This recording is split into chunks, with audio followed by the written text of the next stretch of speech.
Listeners, welcome to a following episode of Divine Design Parenting for Greatness podcast. I'm Petrus Koekmoer, and today we've got a very special guest, Yanni Pitter, with us. Yanni, thanks for making the time.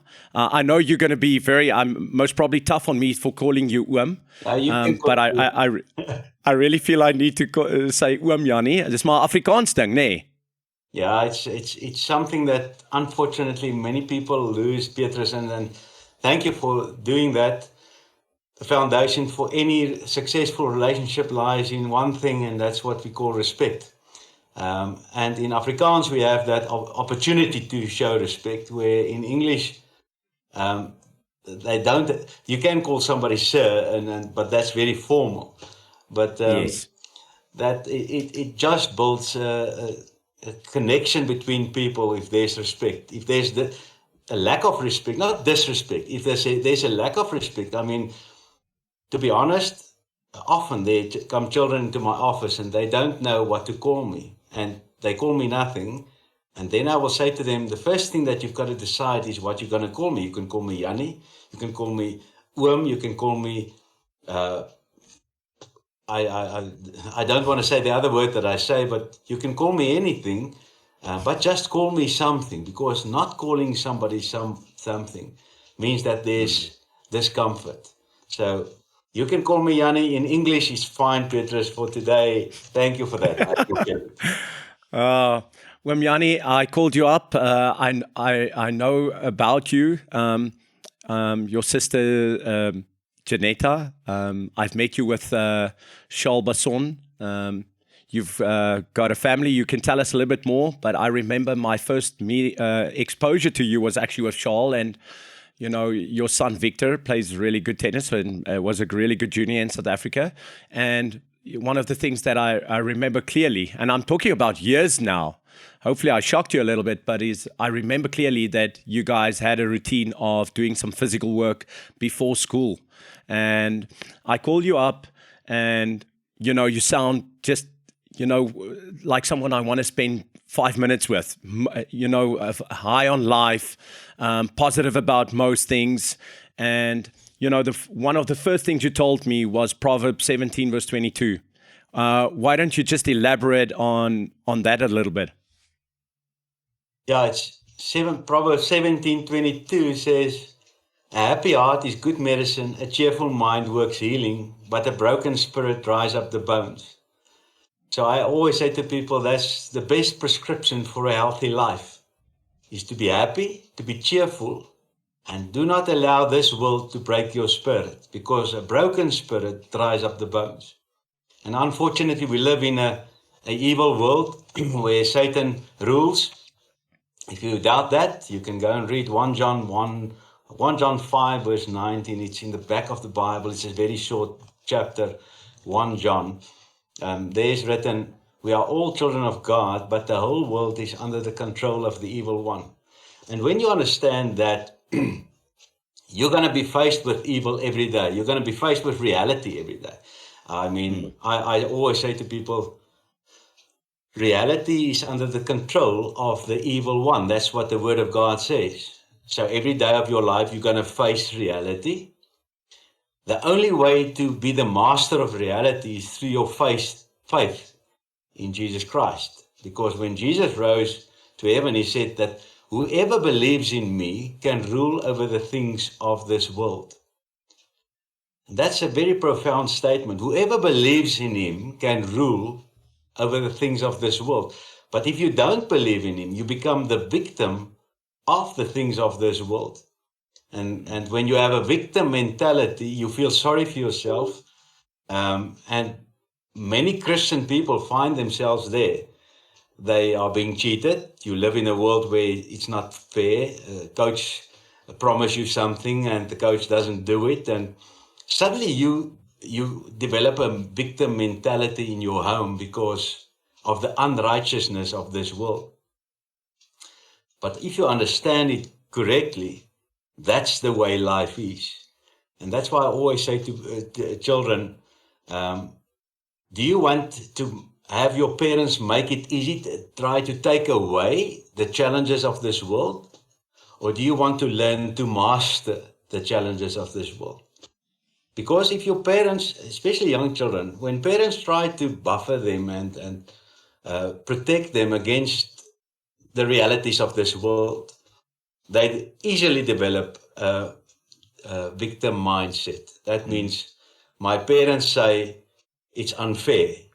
So I become the victim because my parents agree that something is unfair and I'm being cheated. I can remember we are Christians, so we raise our children with values of honesty and integrity and stuff like that. And for my son Victor, it was the worst thing if somebody cheated him.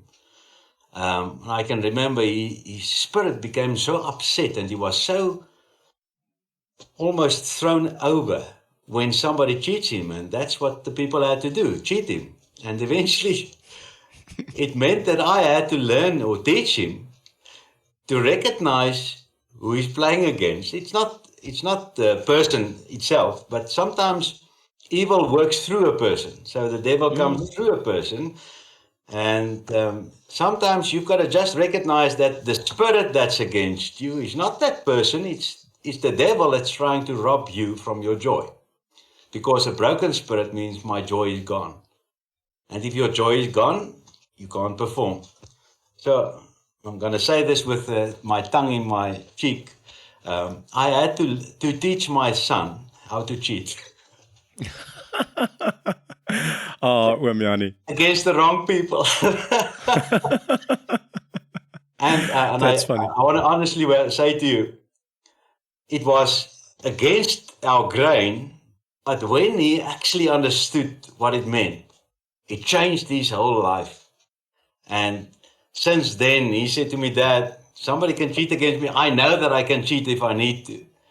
But now it doesn't rob me from my joy anymore.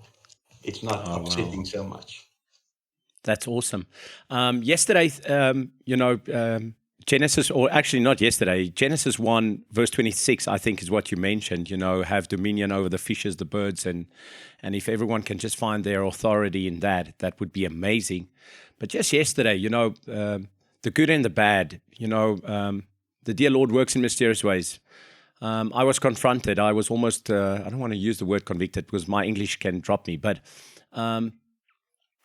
no turning back. NTB came up to me. NTB. And I'm like, no turning back. And I'm like, what? So, I can't turn back to the dear Lord now because I've messed up. And instantly, it was just as I thought the negative one, the positive, and the NTB, the opposite of never turning back, came up immediately to me. And it's never too big or nothing too big for the dear Lord. And I just felt, when am I going to ever share that? And I'm actually glad that I get to share this with you because I'm sure that will mean something to you. But for the listeners out there, I'm sure you're in for a treat. Wamiani, tell us what you do for a living. How did you get there? And, do you work or do you live out your passion? My work is my passion. I believe I've got the most amazing work that anybody can dream of, and that's literally to speak in faith every day, because I work with a lot of people. I come from Potchefstroom. I was born in a wonderful family. I'm the third of 4 children, and I say this for a reason, because your birth order really plays a role in your personality development eventually. Just for interest sake, I'm going to say this. I've got good news for firstborn children. 20% of Olympic athletes are firstborn children. And the reason why I said I've got good news for firstborn children is because if I said I've got bad news for firstborn children, those people who listen to this and they are firstborn will immediately disqualify themselves. So the way you speak to somebody speaks to his mind. I'm a mental coach by profession. I studied to become a sports psychologist. I did a couple of degrees at university. I had the privilege of being able to study for free because my dad was a professor at the University of Potchefstroom. It used to be called the Picker. Yeah.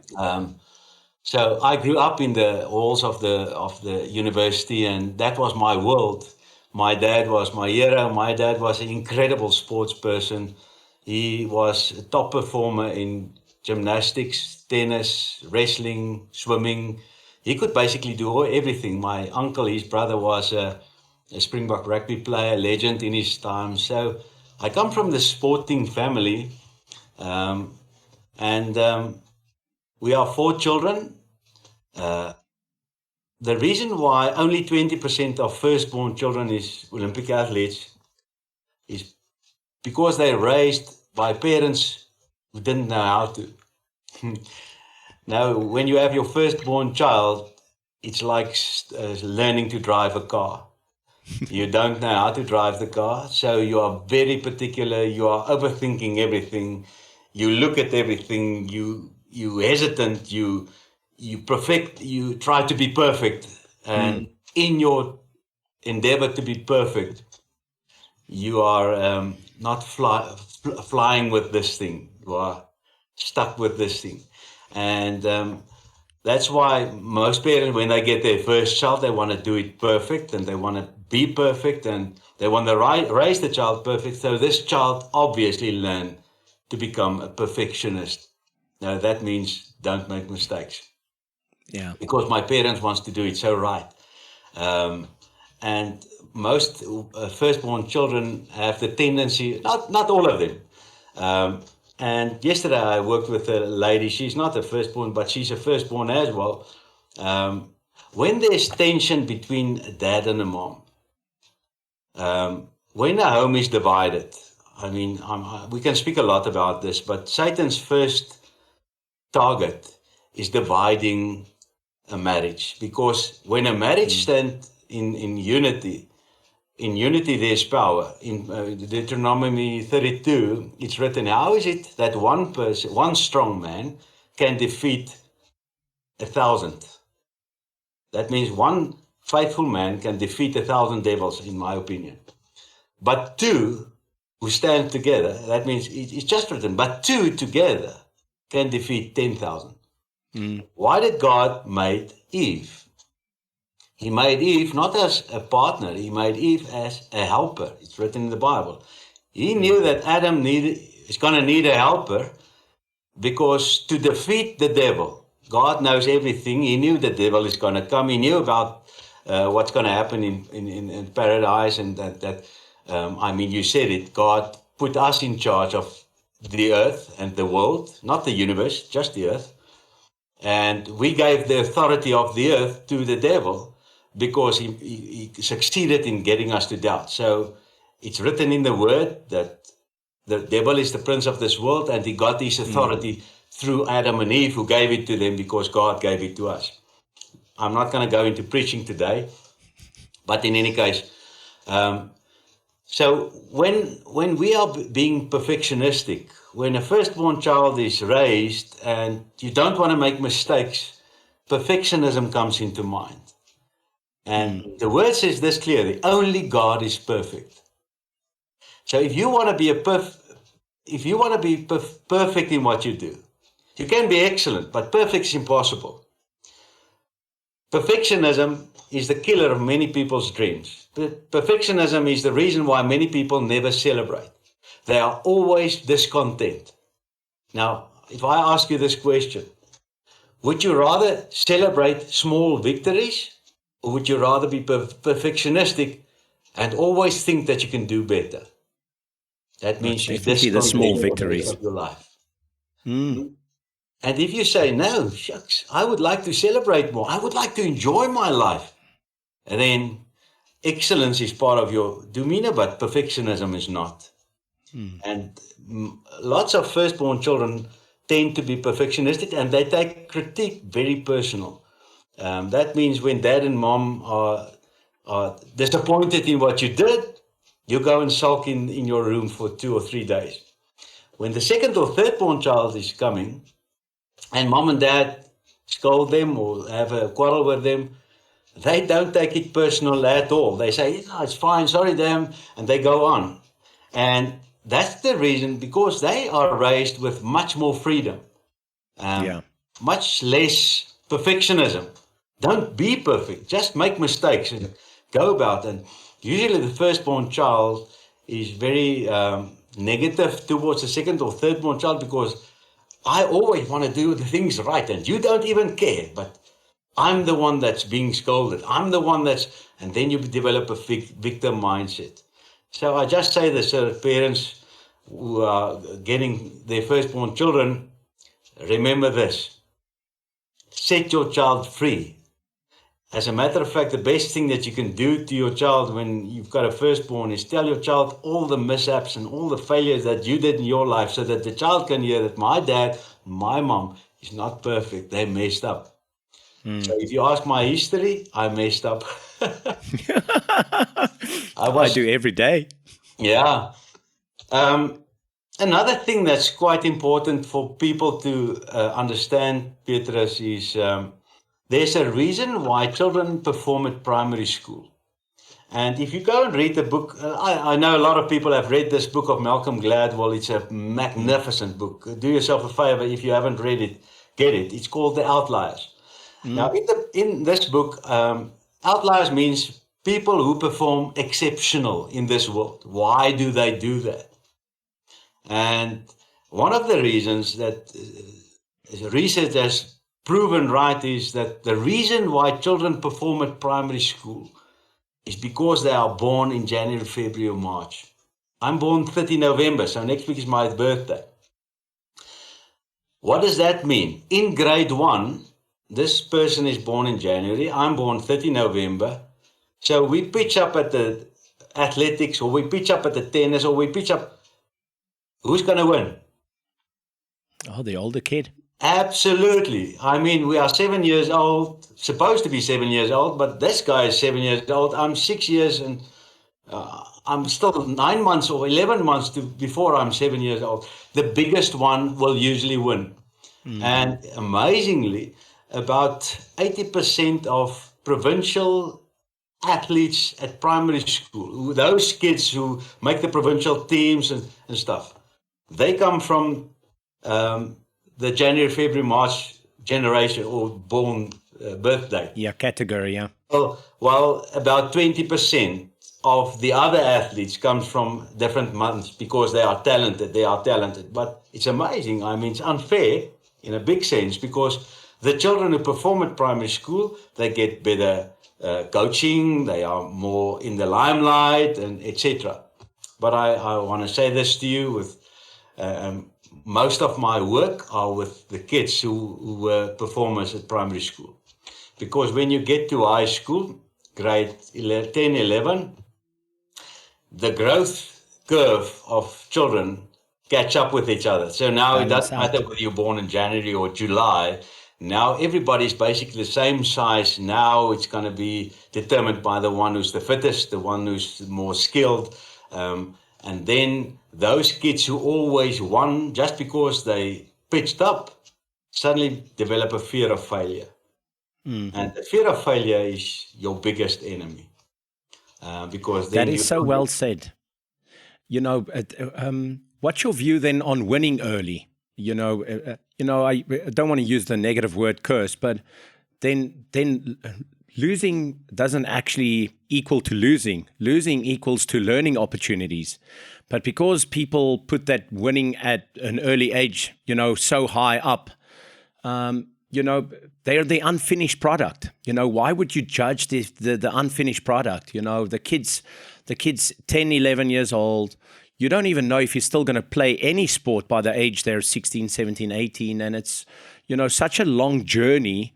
And that's why we're trying to put this podcast together so that people could just understand, it's a marathon. There's a lot of little sprints in this marathon. But so what's your view on, playing so many tennis, for instance, your kids played tennis and then winning, how big a focus was that for you as a family?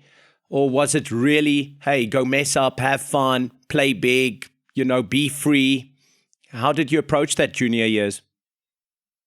We obviously did it wrong in a big sense, although we tried to avoid it, but you sucked in with the stream of society. Yeah. So when me and Victor have conversations now, we would have done it differently because he said, Dad, it was always the result that mattered. And if I can give advice today, primary school doesn't matter. All that matters is primary school is the development of character. And when you develop your character, you develop courage. When parents speak about their children at primary school, and the moment they speak about the performance of my child made A team or the first team. My child won this trophy. That child hear that conversation, and in his mind, recognition lies behind my performance. If parents are clever, you will never mention a performance at primary school. You will only speak about the character of your child. My child never gives up. My child is a go-getter. He is so positive, it doesn't matter when things turns against him, he's positive. When your child hear that, he says, recognition comes because of my character. That's where many people mess it up. I mean, the moment you speak about the performance of your child, I've had so many conversations, Petrus, here in my office, where parents will bring their children, and the first thing that my mom will tell me is my child was South SA champion at primary school, Victor Ledoren at head boy at primary school, and the child sits here, and the child hears all his performances. But and now, there was. that's the weight. It's a dead weight. It's like an anchor that sucks you into the ocean and you can only drown. Because the weight of performance at primary school, when you get to a stage where you develop your physical body and you develop maturity and your hormones kicks in, and you don't have character, you only have performance, results, records, you can only lose. But if you develop character at primary school, and your character is the foundation on which you build, then you can build a tower, you can build a building of performance, because then skill and development is supposed to be happening at high school. Because a child that has a primary school is not supposed to train very hard, it's supposed to play very hard, play a lot, have fun a lot, risk a lot, make friends. I mean, the primary reason why children take part in sport at primary school is for friendships, not for winning. So That's well said. I hope it makes sense. Oh, absolutely. I'm sure the listeners are getting loads out of this. We spoke briefly about your books. You're an author. One of the books that came up, Win Your Family. What does winning then mean in a family context, especially raising, children who then want to compete or perform? We have a philosophy in our home. Philosophies, and I'm going to say this with a lot of respect. The performance of a child, who the child becomes, is mainly determined by the culture of the home, not by the social status or the money or which school you go to. Who a child becomes is mainly determined by the culture of the home that he grows up. Many children grow up in a home where there's division and strife, so the school becomes their safe place. Hopefully, you have a teacher that impacts your life in such a way that teacher makes you believe in yourself. But winning and losing is a very dangerous thing. So in our house, we had the philosophy, Petrus, that there's only one thing, and that's winning. I am always a winner. If I don't win the match, I win experience. But losing is not part of my mindset. I'm not a loser, I'm a winner, because God made me a winner. I'm good enough, strong enough, fast enough, not in comparison with somebody else. It's a mindset. So we taught our children from when they were very small to develop, you develop a mindset, you write a mindset down. It's not something that a child can think out for himself, because the world will totally be opposed to a strong mindset. But we have the philosophy, I always win. If I don't win the match, I win experience. And when I get that experience, I will come back tomorrow and I'll give you a better match with that experience. And if you still succeed in beating me on the day, I win more experience, but I will never quit. And because I'm a winner. And winning is not determined by the result of the match. Winning is determined by the character I display and the character that I live with. And my character is all that matters, not the results of my life. Wow.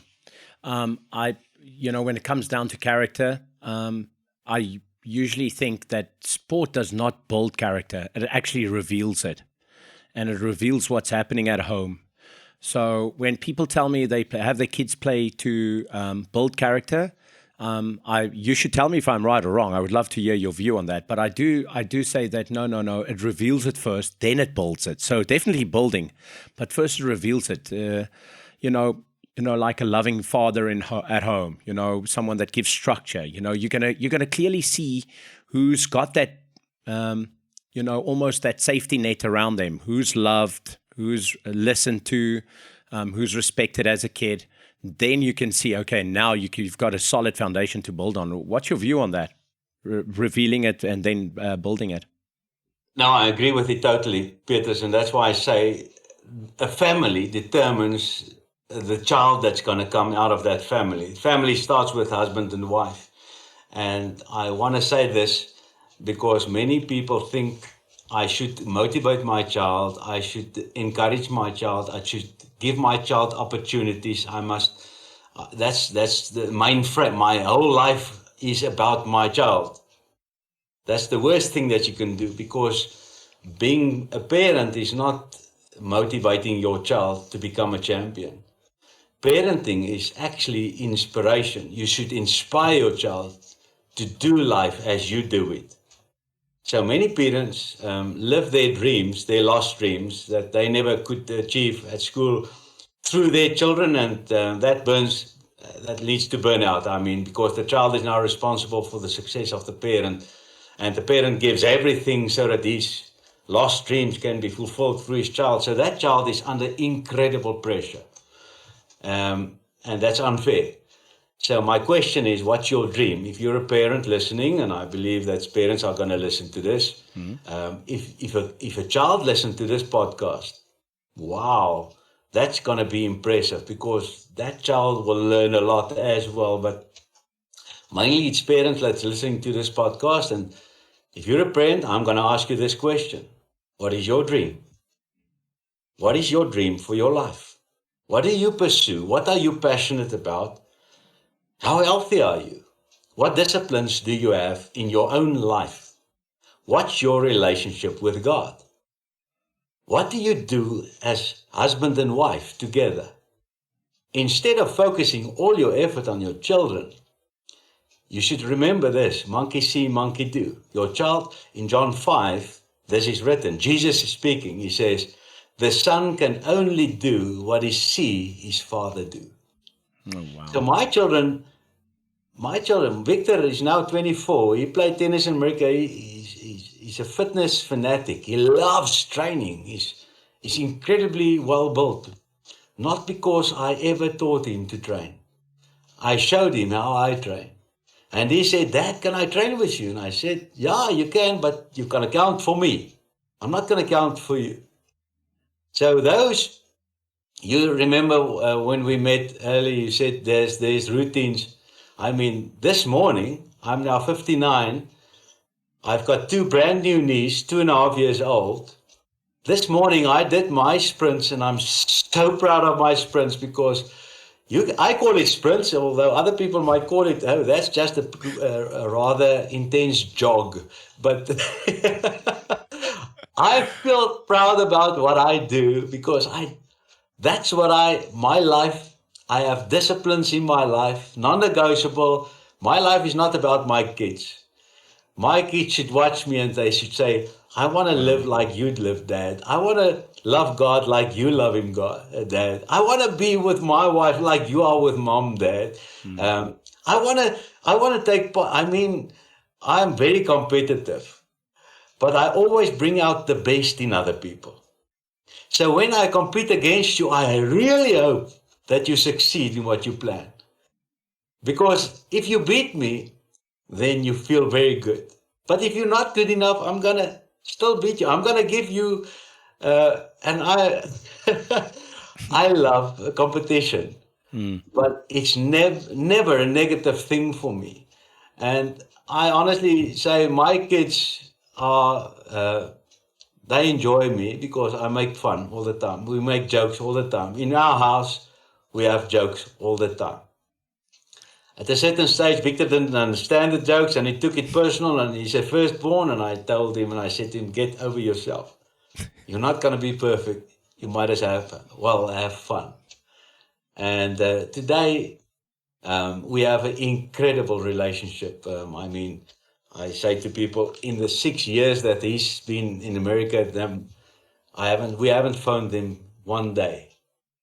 And people go like, really? And I say, yes, because he calls us every day. Wow. And he's respectful. We respect his privacy. We respect him. We're not going to phone him. And if the relationship in the home is of such a standard that you've got to go and phone your child, something is wrong. Because your child has a responsibility to call you because of the respect that you show, that you're not going to call him because he's the one that's living a different life than what he knows at home. So it's just something to think about. That's well said. I hope you've got a lot of time. I think this one's going to be our longest podcast ever. I'm just kidding, Wamyani. But no, this is amazing.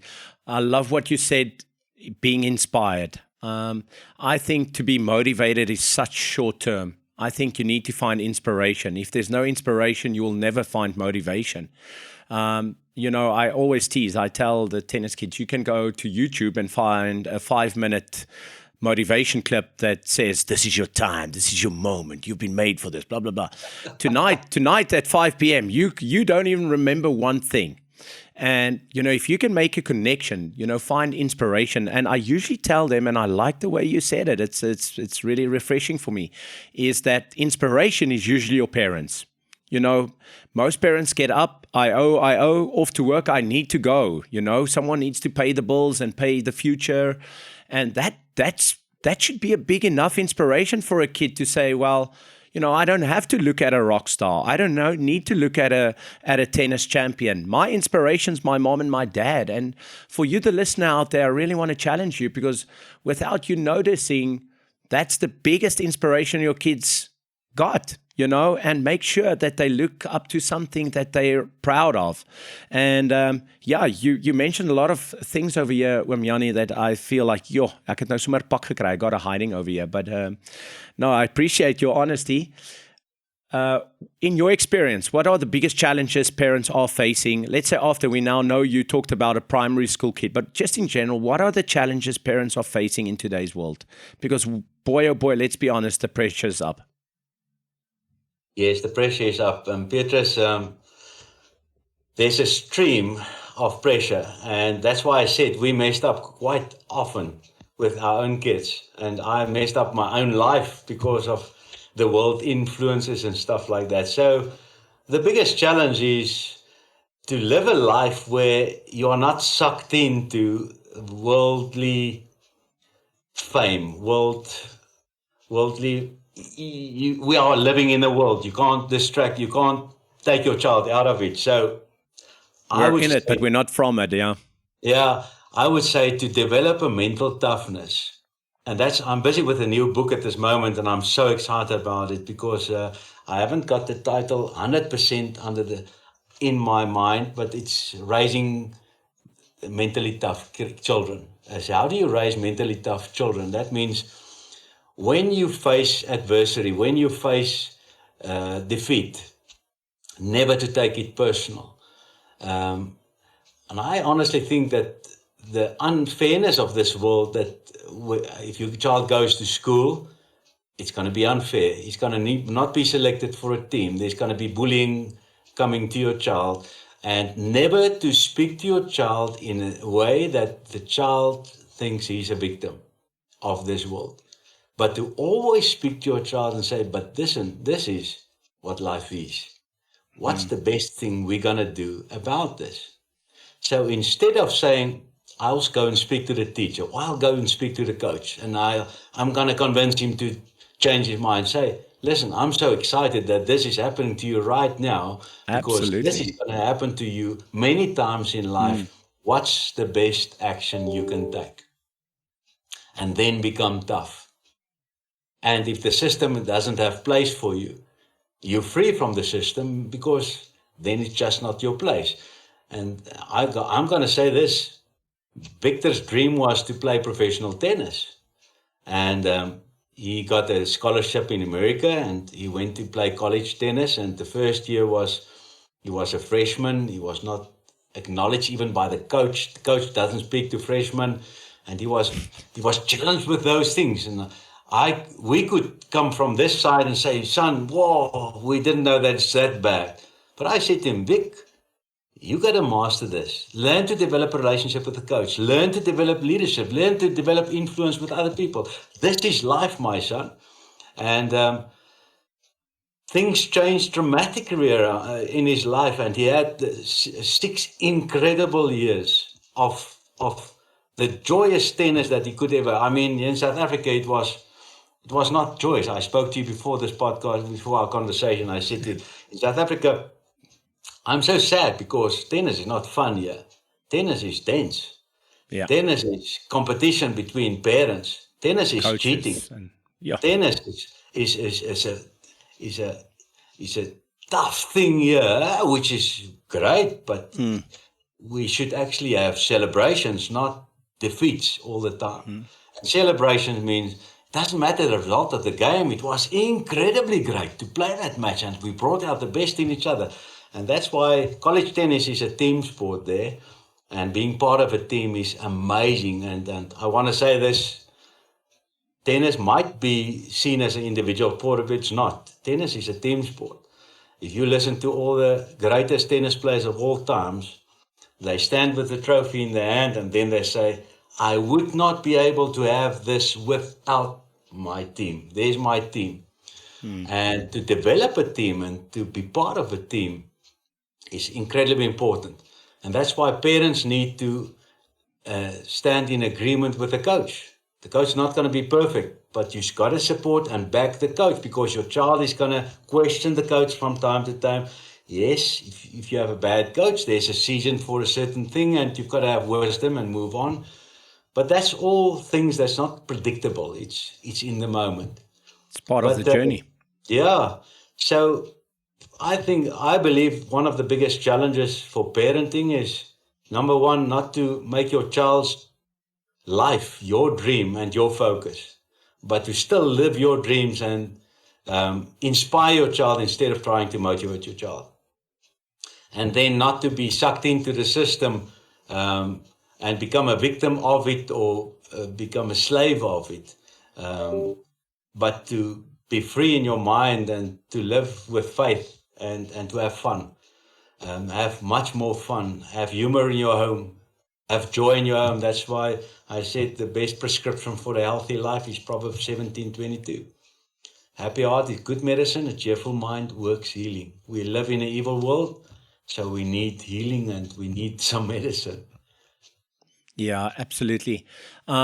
Thinking of title for your book, Jim Lower came to my mind. Things like, self one and self two. You've got a public voice and you've got a private voice. And I do experience on the tennis court that you've got a kid that when you speak in a group and you try and inspire, that they take it in, but still down deep inside, that private voice doesn't believe it. Maybe because it's not being taught at home. Maybe they don't have those people that just simply say, I'm proud of you. And then again, the roles the parents plays it's humongous. It's definitely humongous. Tell me about your book, Win a Heart. What does that mean? Or, you say it's a guide for coaches, parents, and teachers. What's the core message you would like to take from that, or have listeners take from that? That book is only written in Afrikaans, so sy titel is Ben 'n Hart. But I wrote an English book before that. It's called the sport coach, the psychology behind coaching. So that's an English version, but it's an earlier version. So Werner Hart is focused on how do you win a child's heart? Because if you have a child's talent, if you have somebody's challenge but not his heart, if you have his talent but not his heart, he's going to burn out quickly. He's going to stop. He's going to quit whenever he can because the pressure is so high in the world. But if you can win the heart of a child, you really have to do little motivation because the child will do everything that's needed to grow, and it's like training. If you have to train, you don't want to. But if you want to train, I have to stop you. And if you have to stop your child because his spirit is so into the love for whatever he does, then you're on a good track. I always say to Victor, now you've trained long enough. This is the end. Today, this is good enough. And that was such great moments because many other parents, they have to convince their child, bribe their child, or force their child to go training and threaten their child to train because the child's heart is not in what he does. There's only a lot of talents, but there's no heart. So the focus is how do you win the heart of a child? And it's a process. It's a process which is amazing. I mean, I have the privilege of working with so many parents and kids, and I never worked with kids on my own. I used to earlier years, but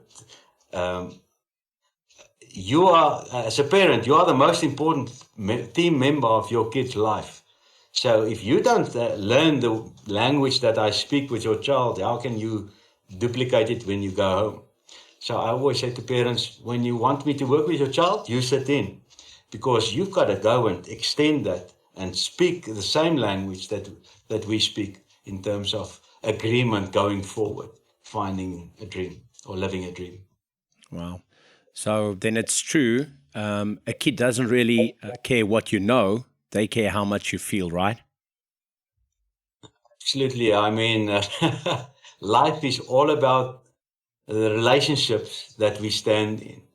If your relationships are tense and bitter and stiff-lipped and disappointing, you're a lonely person. But if your relationships are forgiving and joyful and embracing and supporting, and the forgiving is probably one of the best parts of a relationship. No matter, man, if your son makes a mess up, I mean, if your son serves a double fault, and I've done that often, I stand here and I'm guilty. If your son serves a double fault and you go like, how can you serve a double at this moment? Your son sees that. Yeah. But if he serves a double fault and you go like, no problem, buddy, next one, that relieves him. It's a small moment that makes a big difference in terms of experience the tenseness of the world that we live in. So it's something that we learn. I honestly hope that parents can learn to relax more and enjoy the journey. And when children look back at the journey, they say, it was the best time of our lives, not the most tense and negative and fearful time of my life. It was I learned so much. I mean, I just imagine going with a young boy, speaking to you as a coach on the tennis court, and you taught him the technique of the forehand, and now you say to him, okay, now I'm going to feed you, but I want you to smack them. And I don't care whether they're in or out. I want you to smack them until they go in, but smack them as hard as you can. I mean, the freedom that boy will get when you say, I don't care whether it's in or out, smack them. And the eventual result will be, I hit them in, even though I smack them. That's how you should teach your child courage at primary school, and then wisdom at high school. Wow. The fear of losing. Losing's not the enemy. The fear of losing is. And I think it's because we don't teach heart. We don't coach heart, guts, in tennis, when a kid serves and volleys at the 12s, obviously they need a serve and they need a volley.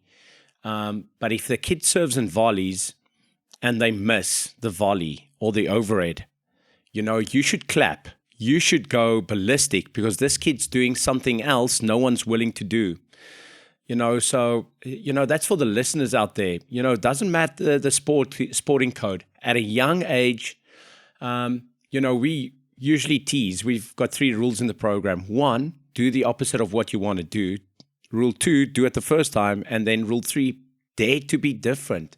Because everyone tries to be doing the same thing, not to lose, versus, play big, go big, play all over the tennis court. If you're just taking development, right now you see it's clones. The kids playing are playing like clones because, just hit the ball safely back into the middle, just try not to lose.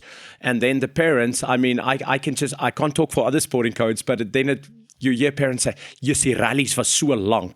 And yes, that's good. But hey, your kid had 17 opportunities to take the ball out of the air. Try and hit an approach shot, try and hit a volley, but they didn't take it because they were afraid that what your reaction might look like. So again, kids have got to learn how to be brave at a young age. I just want to speak about a sport like rugby. I had the privilege, Petrus. Rugby was my career. Tennis was not my career.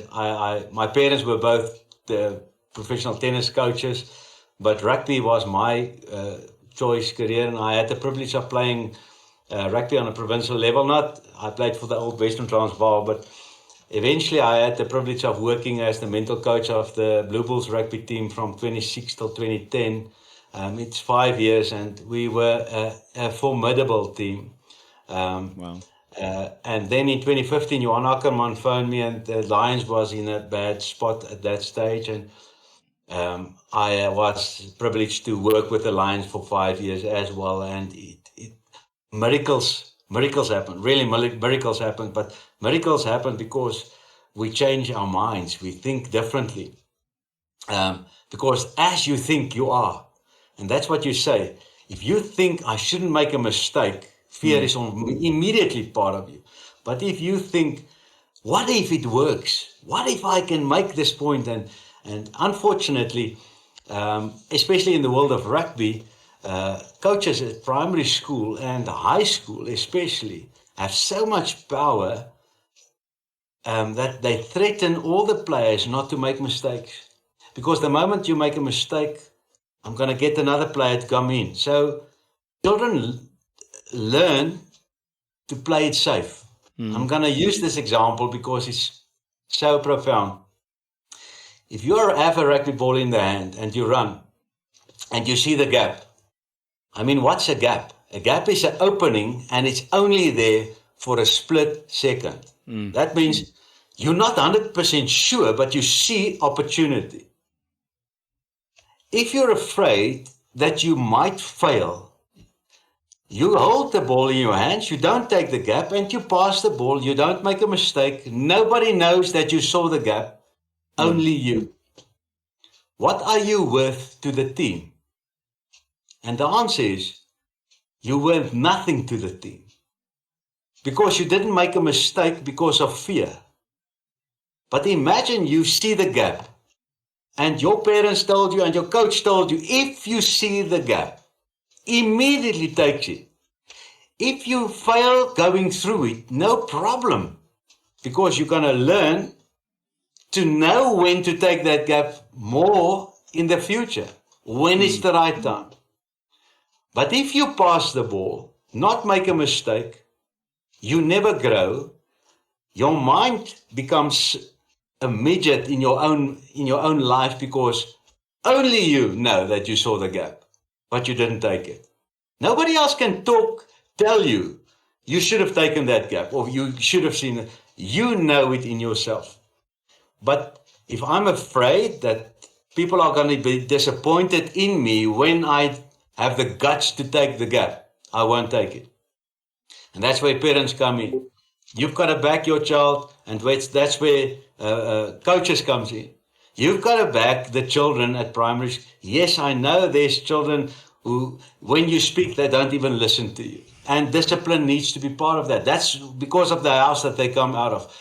But you need to distinguish between children. Some children can hear, some children doesn't hear, because their parents doesn't care whether they hear or not. And that's the fine thing for coaching, is find the child that can hear you speak, explain to him that you're going to put pressure on him. But the reason why I put pressure on you is so that you get used to it. Because if you put pressure on another child, he's going to totally freak out, and the parent's going to be upset, and they're going to say, but don't put so much pressure on my child, having him a safety net, put some cotton around him. Don't put so much.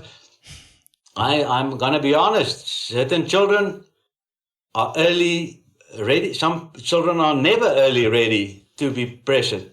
But you have to have the discussion with your child. I'm going to put pressure. That means I'm going to stand next to you, and I'm going to say negative things to you.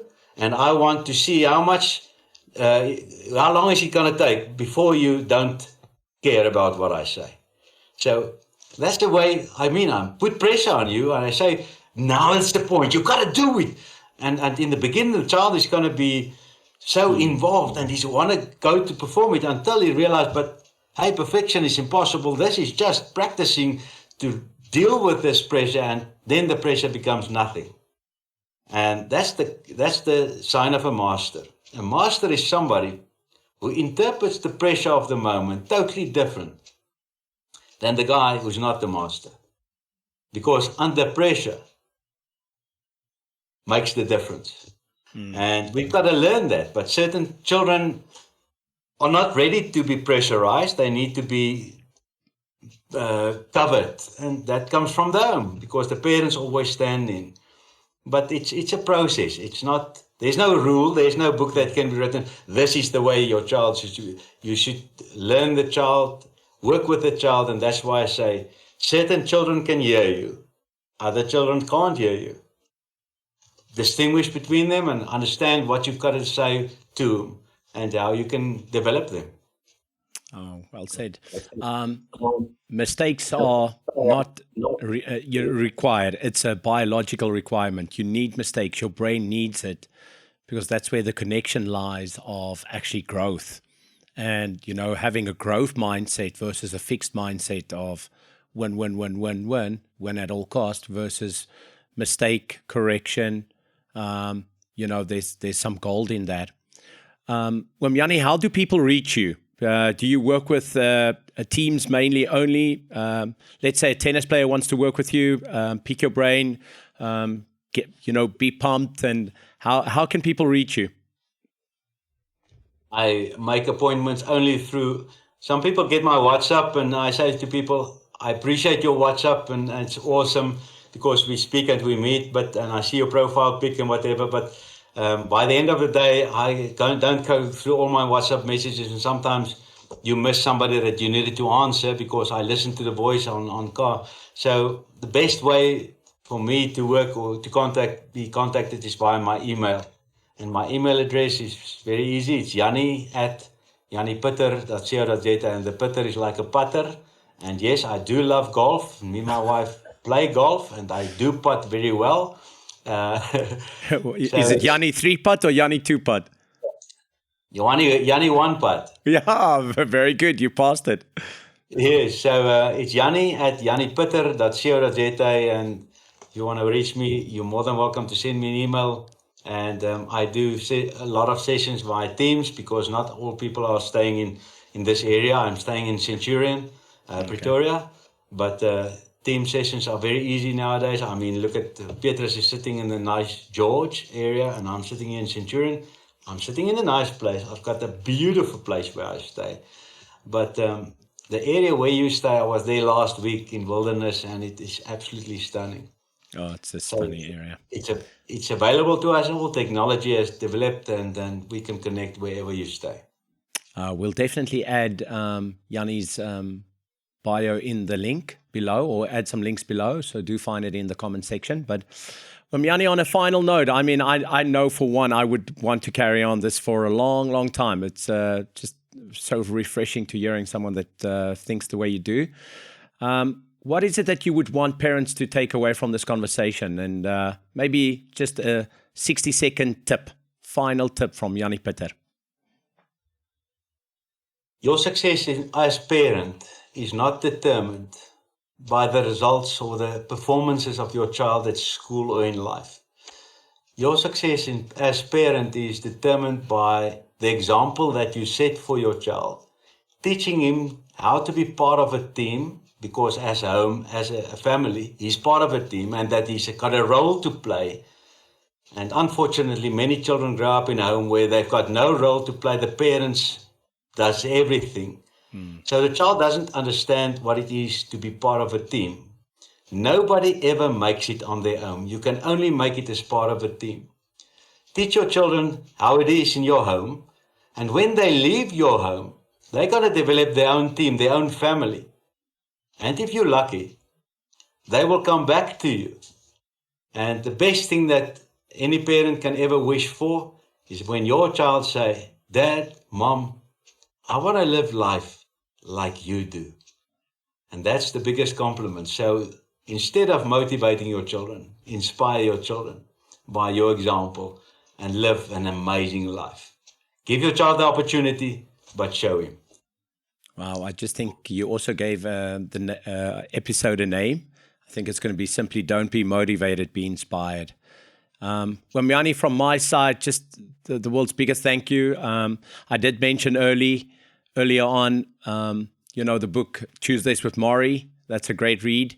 You seem like someone I would love to have a call with once a week and just pick your brain and learn from you. And I'm sure that you're going to be reached out by a lot of parents. And feel free to email Jannie, set up a call, and I'm sure he's going to have so many tools for you to help you become that parent you want to be, and that you could also give your child an opportunity to become their best version. And, what's a better gift than to give that? So, Wamyani, thank you so much for making time today, and hopefully we can do this again. Thank you, Petrus. Thank you for allowing me or having me on your show, and well done with what you do, and may you be blessed. May your coaching be blessed. May you make an influence in so many people's lives through what you do and through this podcast. It's a privilege to be part of it. But have an amazing day. Thank you, Petrus.